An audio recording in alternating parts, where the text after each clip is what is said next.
Hi guys, welcome back to another video.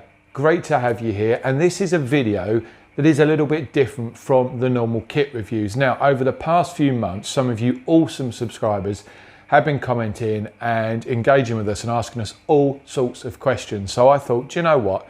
Why not put together a little video and answer some of those questions, because there's some common themes here. Things keep coming up and up. But before we address those questions, if you're new to the channel, or if you've just not got around to hitting that subscribe button, guys, look, it's one simple thing. Hit the subscribe button, hit that bell notification, and you will stay up to date with all of our latest content. Right, back to shirts. Now, the first question that I get from a lot of our viewers is, how did you start collecting? You know, what got you into it?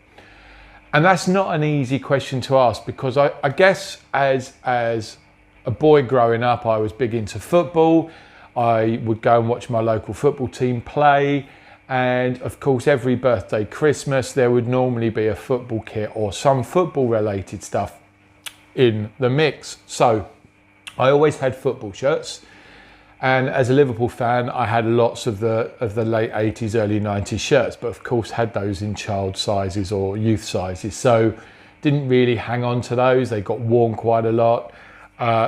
In a few cases, probably in the very, very early days of eBay, I got rid of them before really appreciating the value that they might have further down. And then I guess just through my adulthood, I tended to buy the Liverpool kits that I really liked, and I had 4 years studying in Liverpool, so I would go to the games regularly and I had the shirts that I would wear. And then really my other purchases were really England shirts, and I had a love of Spain, so I would buy the odd Spain national shirt and club shirt. So I had a small number of shirts. It's probably only in recent years that I've really, I guess, shifted and started to build a collection and get more passionate about it. I think more born out of, you know, where I am in my life stage. I've got a little bit more disposable income. You know, my kids have grown up now, so it's a bit easier for me now. So that's how it got started. It wasn't intentional, and in some ways it's the best way. It's the best way to get going.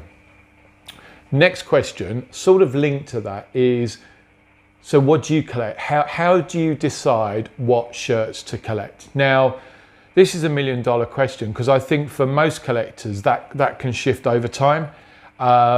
When I started, there was this whole thing about volume. You know, I saw a shirt, it was good value, I bought it. I went through a phase of, oh, wouldn't it be great to get lots of international shirts and try and get a team for each team in Europe? Wouldn't it be great to get all the La Liga shirts? Wouldn't it be great to get?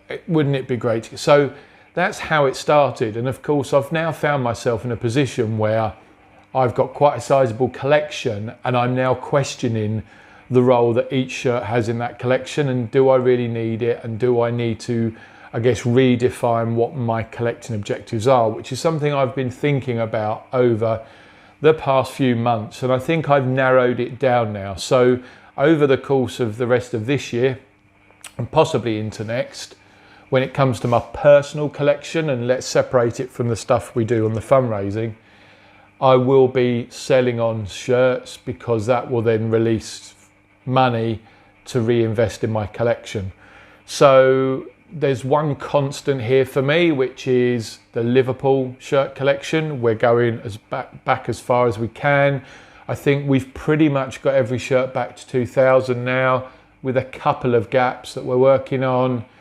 We're trying to put name sets on some of those, but not going stupid.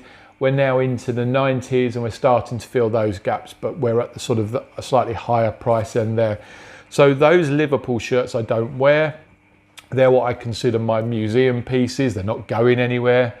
Yes, they're an investment, but Liverpool's my team. I want that collection. I've also decided I want to sort of replicate that for England. Over the course of the last year, I've added quite a few really nice England shirts, and obviously with their success at the Euros, and, you know, having enjoyed watching them more recently, I've got a few of the more modern shirts. I've picked up a few of the older ones, put some name sets on. So again, I'd quite like to build a bit of a museum piece or set of England shirts, because you know that's my nationality, that's my nation, that's the team I follow. Then I guess we're going into 3 other areas for my collection. So I've mentioned La Liga. La Liga for me is a league that I love watching. I studied Spanish at university. I've spent a lot of time in Spain. My best mate lives in Spain. So I'm slowly trying to build I've got a good collection, but there are some more obscure teams. So my objective is still to try and get a team or a club shirt for all La Liga, sort of Primera, but also some of the Segunda as well. So there's scope to build that out further. There's then an offshoot of my Liverpool collecting, which is I'm trying to build a collection of club and international shirts from former or current Liverpool players from their previous or future clubs. So as an illustration, one shirt we'll be showcasing later this year that we've literally just got hold of thanks to Roland over in Austria, My Soccer Universe. Check out his channel. Is a Ryan Babel Hoffenheim shirt from, I don't know, 10, 12 years ago.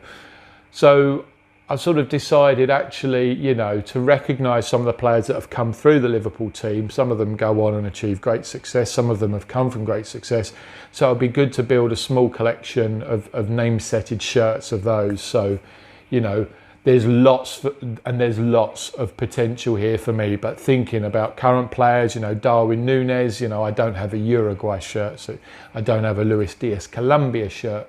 It would be great to get a Van Dijk or a Cody Gakpo Holland shirt. So there's more scope there. So there's going to be a bit more focus there. We've picked up another Premier League shirt from a former Liverpool player this week that we'll be showcasing in another video as well.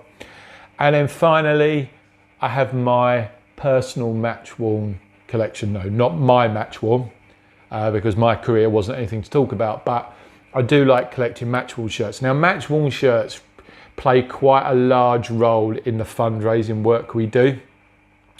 So that's something that I'm keeping firmly there to do good. But I do collect typically lower league match worn shirts, and this year, certainly once the season starts and they become more available on some of the more mainstream match worn shirt, I want to try and budget to add a few more of those. So there you go. That's my objective. That's where I'm heading. Next question I get is, where do you get your shirts from? You know, where do I go? I don't want to go to the big retailers. Got any more ideas? So, you know, I like all collectors, keep an eye across the board. Of course, there's a role that every single channel or outlet plays in my collection. So you've got your large scale retailers, you've got your manufacturers, you've got your leading sports stores, you know, your kit bags, your Sports Directs, classic football shirts. Those are the biggies. Those are the places that generally you can confidently go to and you're going to find shirts. The challenge there is one of cost, but also trying to bide your time for the right sales.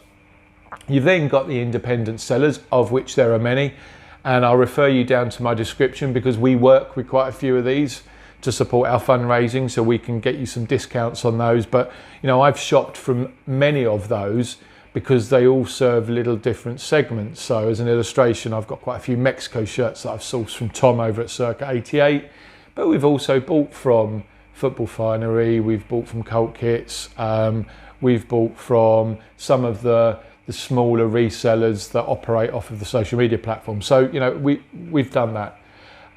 You've then got your classic thrift channels. You've got your on the high street ones, which is very challenging, and complete hands up here. In 2 years of going into charity shops, I've not found one football shirt. Now that's just if I'm passing. I've not gone out to do shirt hunting videos or anything like that, but certainly where I am here doesn't seem to be a gold mine when it comes to that.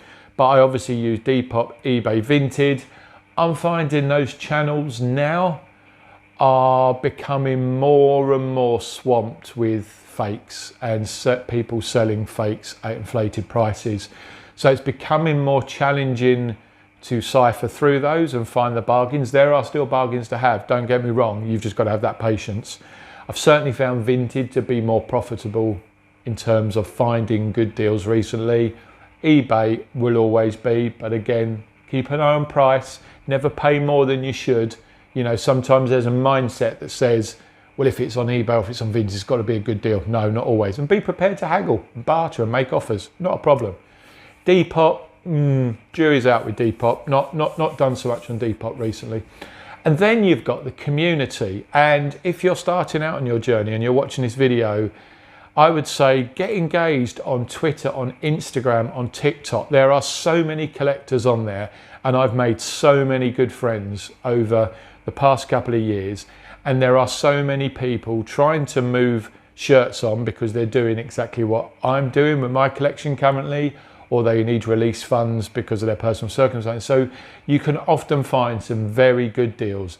Yes, you're going to always base any purchase on those channels on trust, unless you want to be more cautious and say, look, if you're selling that, do you mind sticking it on Vinted? I'm happy to pay the buyer protection fee. But generally speaking, I've not had any problems. But there are scammers out there. I need to flag that there are scammers out there. So you will always take a risk. So if you're going at the top end for a shirt, maybe one of the bigger players, smaller independent resellers, buy it through a reputable store online. Maybe that's a safer way. Give yourself a bit of protection. But there are many channels out there. The next question is, how do you avoid being scammed? How can you be sure you're buying the genuine article? And again, I'd refer you to the videos we've done. We've done some videos on here that compares authentic shirts with some of the DHgate reproductions. But there are also a bunch of guys on the social media channels that do stuff. The thing is, with modern day shirts, particularly across Nike, Adidas, Puma, and I'm forgetting another one, it'll come back to me. You can authenticate relatively easy now with the labeling in those shirts. And I, as a matter of course, will always say, if you're unsure, or if a seller, particularly on Vinted, eBay, hasn't posted a picture, ask to see a picture of that label. I've had many occasions on Vinted where I've seen a shirt being sold for a good price, and I've reached out because clearly the person selling that is not a shirt seller, they're a thrift seller, because they've got handbags, they've got women's clothes, men's clothes, trainers, etc. And they send me the label, and of course I take the code, I put it in there, and it's a clear fake. There are a lot of common codes. So it's always worth, because that seller doesn't always know. And let's, cards on the table here, there are sellers out there who are genuinely selling fakes, knowing they're selling fakes, and are taking the mickey, to be honest with you. There are then those who pick up this stuff in kilo bags or at thrift sales, and they're selling them, believing them to be genuine.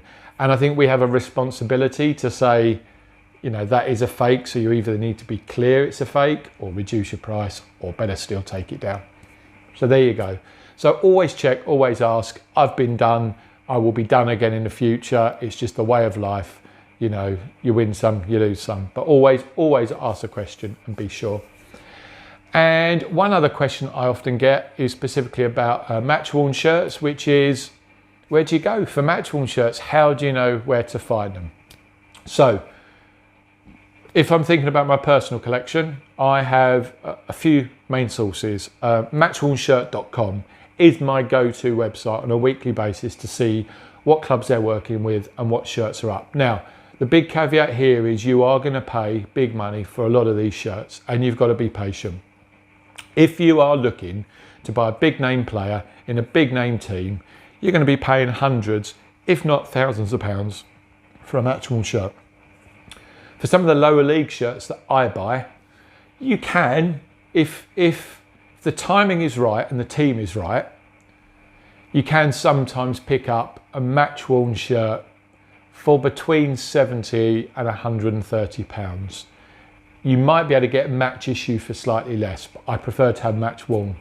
I've certainly picked up, and we've got another video coming up with a shirt I picked up in matchwornshirt.com sales recently. I picked up a shirt for £77 because most of the auctions start at a £77 point.